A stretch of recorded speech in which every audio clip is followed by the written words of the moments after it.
Good evening.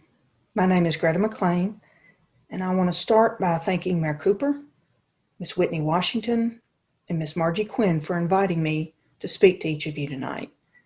It's an honor, and I appreciate your willingness to listen to me, and more importantly, to listen to the concerns and the voices of what is now 38 MMPD victims. I'm disappointed that I was not allowed to address you through live video, but I hope that you'll still find the information useful in your mission to develop policies for the new police chief. I know that it can be difficult to remember exact recommendations in the context, sometimes after the fact, and again, I regret that I was prevented from answering questions directly and immediately, but I am more than happy to answer questions or discuss policies and recommendations with any of you at any time. And Ms. Quinn, she has my contact information, so please feel free to contact me. Now, let me give you just a brief background before I dive into issues and recommendations. I began my law enforcement career at Vanderbilt University Police Department in 1988. And in 1991, I was fortunate enough to be accepted as a recruit with the Metro Nashville Police Department. And during my time with the department, I worked as a patrol officer, became a field training officer, worked as a detective in the adult sex abuse unit, and was often called upon to fill in as an acting sergeant. And after leaving the department in 2000, I worked as a victims of crime coordinator at the Tennessee Coalition Against Domestic and Sexual Violence, before going to the YW Domestic Violence Shelter as a support group facilitator and outreach advocate. And after being raped in 2017, I founded a grassroots organization for sexual assault survivors called Silent No Longer Tennessee in 2018. Now, I became involved with the department again in April of this year after I was contacted by a former MMPD officer who stated that she was sexually assaulted by a captain within the department.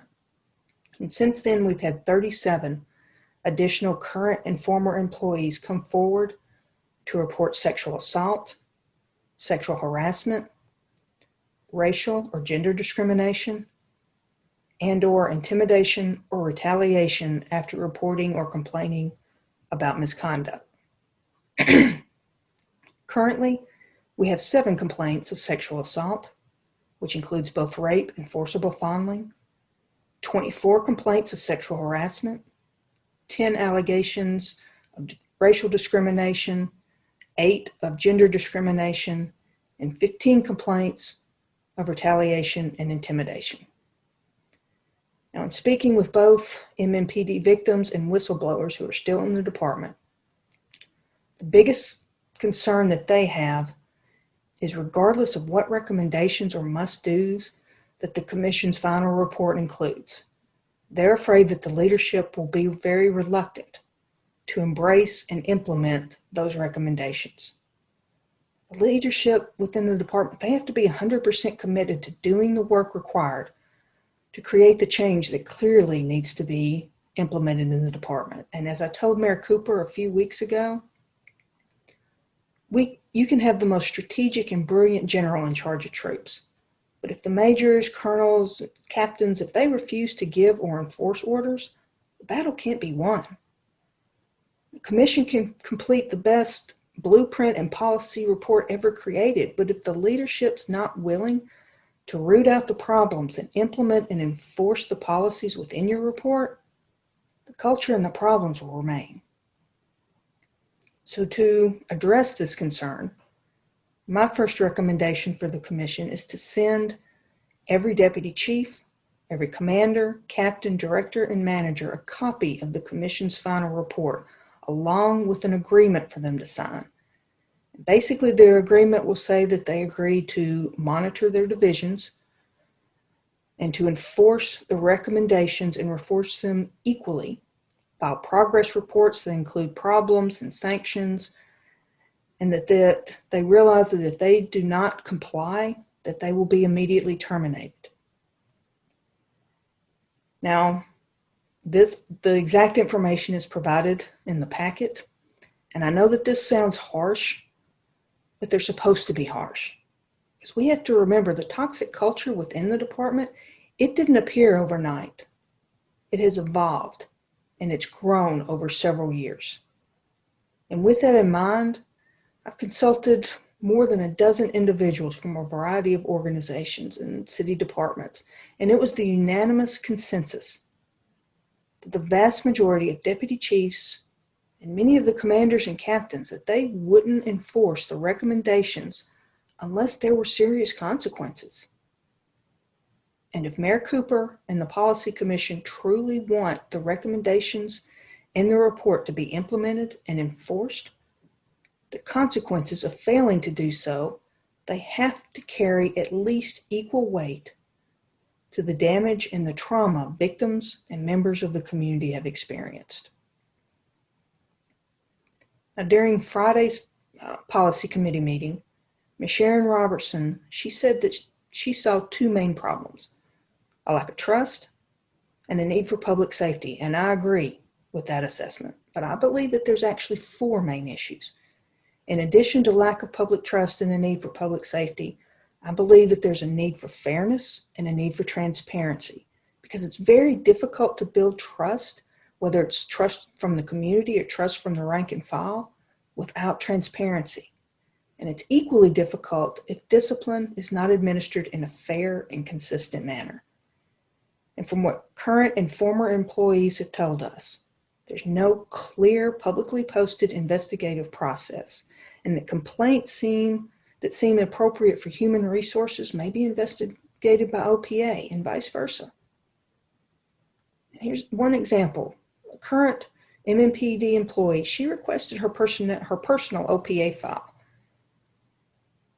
and she was denied, even though there's nothing in the manual saying that they cannot provide full investigative files to the employee investigated.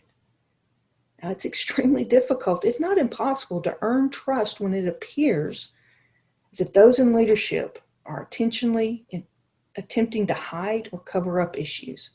And OPA files, they're subject to public records requests, so there is no valid reason why this employee was denied her personal complete file. And we've requested OPA files as well through public record request and been denied. Denied even though Interim Chief Drake said in an interview with Vice Mayor Schulman that the allegations made by the initial 16 victims had been investigated and that the results of those investigations had been made public. Now, we've looked, but we've been unable to find any public link or announcement to those investigations. And if the results are available to the public, then why are we being denied the files? The employee manual states that complete candor and full truthfulness is required.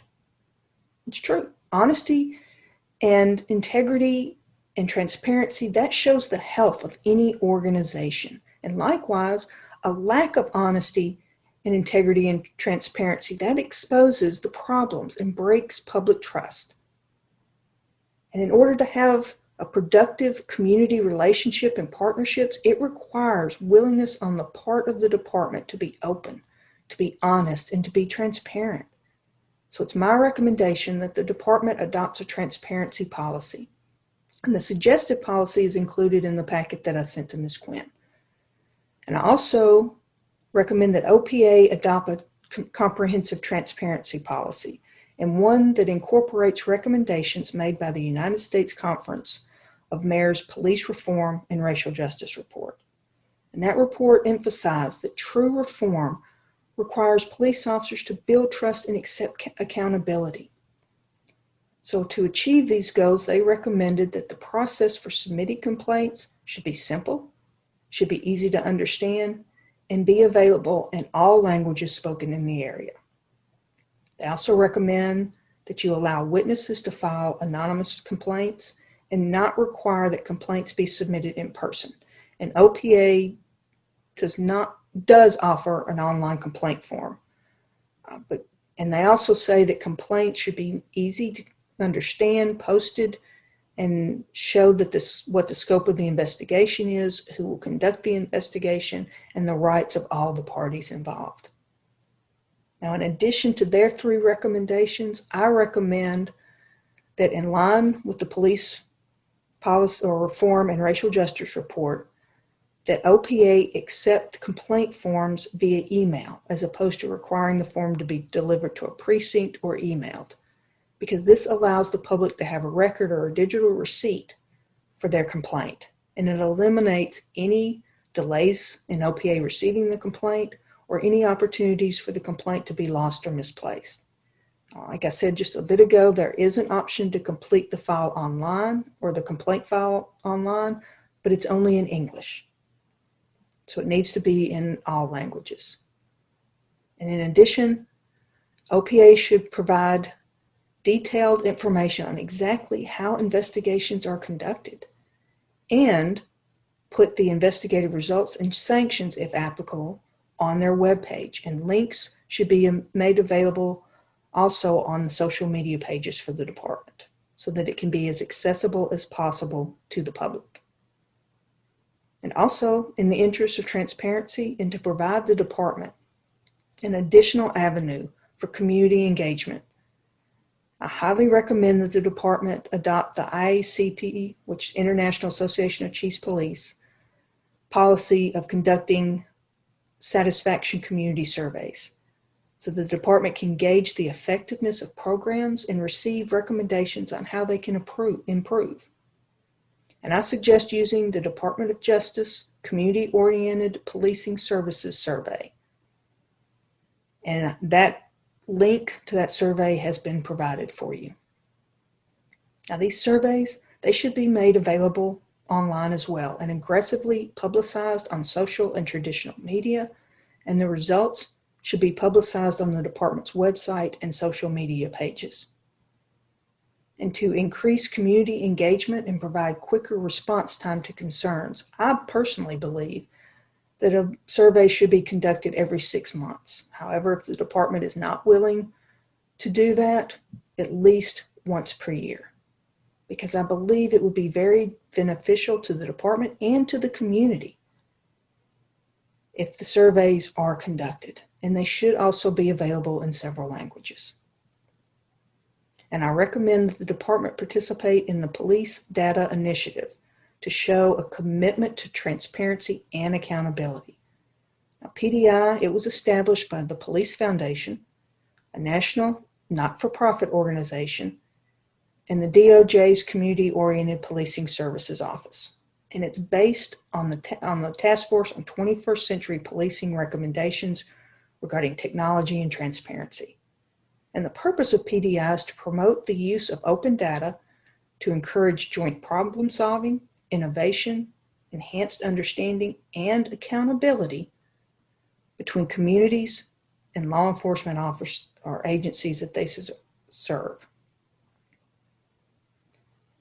Now, we've had 24 individuals tell us that not all of human resources investigations or investigators have had EEO training.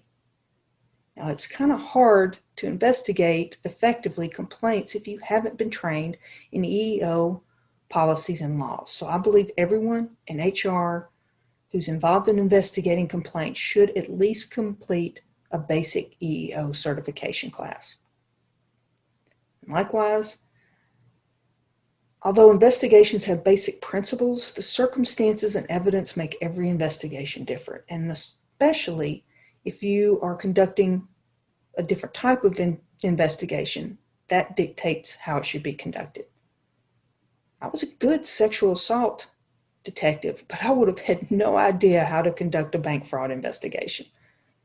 So in the interest of accountability, one of the principles emphasized by the Police Reform and Racial Justice report, fairness in the internal investigative process has to be there. And I believe that people investigating OPA complaints should at least attend internal affairs investigation class. Now, all 38 victims, whistleblowers, personal friends, current and former employees, and members of the community have told me that their second largest concern is integrity, fairness, and the effectiveness of OPA investigations. And I could spend the better part of an hour giving you specific examples, but obviously there's not time for that. So I'm happy to provide them if somebody wants them, but we don't have time tonight. But based on the feedback that they gave me, as well as comments we received from 1,230 community members who completed our community surveys, I strongly suggest that the next chief have an appropriate outside agency conduct a thorough audit of human resources and OPA's investigations, and that they release the results of that audit to the public and immediately implement any and all reorganizations or change in leadership that the audit recommends. And in light of sexual assault and harassment allegations made by victims, I highly recommend mandating OPA to adopt the End Violence Against Women International Addressing Sexual Offenses and Misconduct by Law Enforcement recommendations. Now, this model policy, it provides information on mandatory reporting, on training, on pre-hiring screening, early warning signs, investigations, collaborating with advocacy organizations, as well as supervisory duties. And it can be modified to address domestic violence investigations as well. Now, I believe any officer involved sexual assault, domestic assault, or excessive force investigation, that investigation should be a collaborative effort, which includes an OPA investigator, a senior sexual or domestic assault detective or supervisor, and a COB investigator. And I also highly suggest establishing a working group that includes OPA supervisor and investigator, community oversight board investigator, an assistant district attorney, and an advocate from the Sexual Assault Center in the YW Domestic Violence Center. In using the model policy, that group can incorporate recommendations from the IACP Sexual Assault Response Guideline so that they can develop a customized policy specifically for MMPD, dictating exactly how investigations should be conducted. And lastly, I suggest instituting a trauma-informed department. Training that is free from a variety of places, including End Violence Against Women International, the IACP, Department of Justice, the Office of Justice Programs. And there's many other resources as well. And they can be used, the trauma-informed can be used for sexual assault, for domestic violence victims, or anybody who's experienced trauma.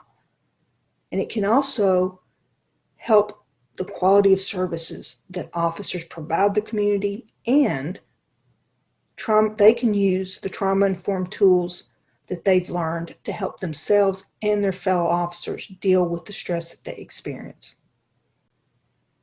Now, I believe the trauma-informed department training should be required curriculum for recruit classes beginning in January 2022, and that it should be taught to current officers beginning in July of 2021. Now, due to the length of the training, which I believe is about 2, maybe 3 days, training for current officers should be separate from the annual in-service training. And although it may not be part of post requirements, I believe that a minimum of 1 hour refresher course should be provided in in-service training each year. That's all the recommendations I have. Thank you again for allowing me to be here. I have provided a link to this video, as well as the transparency policies, links to all the resources that I mentioned, and my contact information. So hopefully you will get that packet, and if any of you have any questions, please don't hesitate to contact me. Thank you again very much for allowing me to speak, and I hope that each of you have a good evening.